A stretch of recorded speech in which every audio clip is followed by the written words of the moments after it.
Resuming debate. Reprise de débat. The honourable member for Battle River Crowfoot. Thank you very much, Madam Speaker, and it is an honour to once again stand in this place and enter into debate on Bill C-8. An important subject. Reconciliation is something that affects us all. One of those issues that truly we all need to take seriously. And I want to start by sharing two stories. Fairly unrelated in one regard, but brought together by what we're debating here today. First, when I was in university, I had the opportunity. In fact, it was encouraged all of the universities. I attended university in British Columbia, and all the universities in British Columbia took a day off. They took a day off on the day that the Truth and Reconciliation Commission was meeting at the Pacific exhibition grounds in Vancouver. All the universities in the Lower Mainland, and I think many high schools as well, took that day off so that students could attend the culmination of the event that had been taking place over the course of a week. Now, there was buses that were organized and took university students. In fact, my first thought that day, my wife and I decided that we would go together. And my first thought that day as I boarded one of the buses that was provided, because there was an effort by the university that I attended and many others to ensure that there was the opportunity for students to attend the reconciliation event. First thing that I remember as I boarded what was a school bus was being disappointed that there weren't more students to join. That these buses weren't full and that there weren't buses from every university that were full. But as I and a number of other students did attend this event, the TRC event, I think there was, if memory serves, and I may stand to be corrected, but I believe there were 7 across the country. It was an incredibly powerful opportunity to see the impacts that residential schools had on the lives of Canada's Indigenous peoples. The sights and sounds, as somebody who does not have Indigenous history personally, it was a powerful experience to walk through the halls, through the various rooms where I remember specifically on the arena floor of one of the event centers of the exhibition grounds. There were different stations set up with photos from the different residential schools.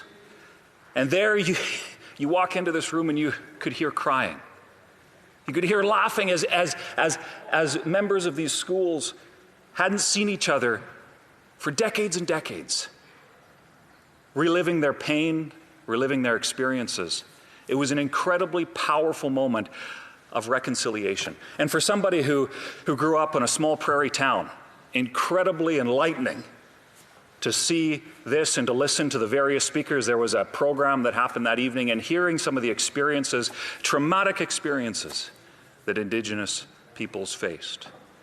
An incredibly powerful day for me, learning about this scar on our nation's history, quite frankly. And it for me has left a lasting impression, and something certainly that I bring to my work now as a member of Parliament. That's the first story, Madam Speaker. Second story is that of a citizenship ceremony. My father-in-law, actually, although he came to Canada at a very young age, his parents came to Canada from the United States. I had the opportunity a number of years ago to attend a citizenship ceremony. This was before I was involved in running for office and whatnot, and in a library auditorium in Saskatoon, I got to see my father-in-law swear the oath of allegiance to this country. To see him, and I think there was about 40 or 50 others that stood on that stage and participated in this citizenship ceremony. And what I greatly appreciated that ceremony, and specifically something that stood out to me that and the diversity represented on that stage was incredible. People from all over the world. There was some like my father-in-law who has known nothing else but Canada. He moved here too young to remember anything else.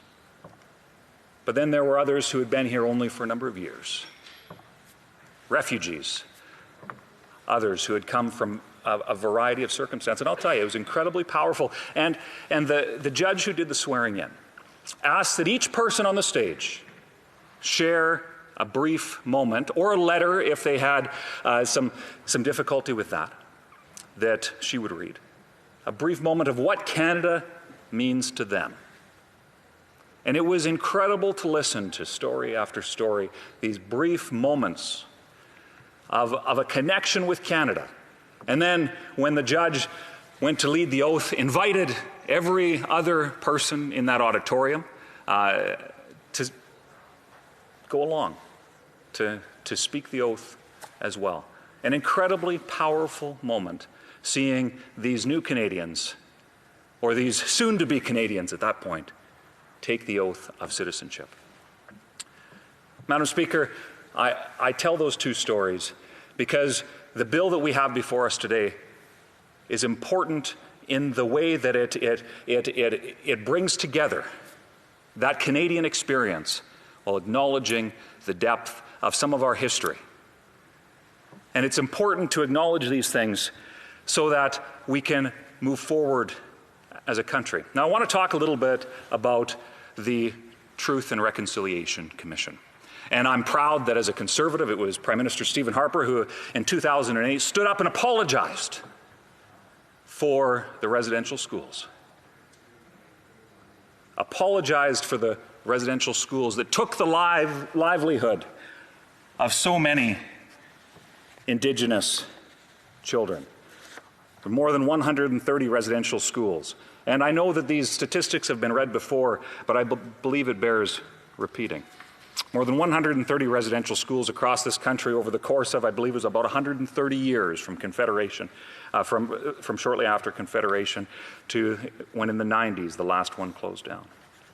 150,000 First Nations, Métis, and Inuit children were subjected to them.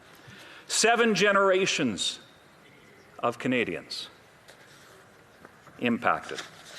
Now, when the Truth and Reconciliation, and I apologize, Madam Speaker, one of the most impactful statistics is that we have learned since that more than 3,200 children died of tuberculosis, malnutrition, and other diseases while attending the school. And as a parent, I cannot even imagine what it would be like to not even learn that having your child taken away, and then not even learning the fact that your child had passed away.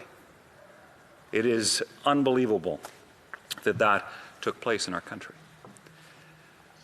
Truth and Reconciliation Commission. And the name is powerful. And we're here talking about what is a symbol, an action and a symbol, and how those two things come together. Truth and Reconciliation Commission is finding the truth of what happened. And I mentioned my experience at the TRC event that took place in Vancouver back in I believe it was 2013. The truth of what was learned. Oh, and it is incredible how quickly one's time does run out. But it is important to see the truth and move forward in the reconciliation. And to wrap up my remarks, Madam Speaker, is to simply say, Bill C-8, although it's not necessarily solving the problems faced by many of the lasting impacts faced by our Indigenous populations, it takes a step that is a symbol, an acknowledgement, and a recognition going forward that as a country we can learn and grow and move forward as Canadians, acknowledging what's happened in our past and building a brighter future together. Thank you, Madam Speaker. Questions and comments? The honourable member for Kingston and the Islands. Thank you very much, Madam Speaker. I wasn't going to bring up Stephen Harper, but since he did it, But since he did it, Stephen Harper had absolutely nothing to say for the Truth and Reconciliation Report, had no desire to implement any of the recommendations, and certainly never gave an opinion on it. Can this member say whether or not he disagrees with Stephen Harper? Is he basically saying, and I really respect what he had to say, I think he was very genuine in his comments, would he then agree that Stephen Harper was wrong by basically ignoring the Truth and Reconciliation Report?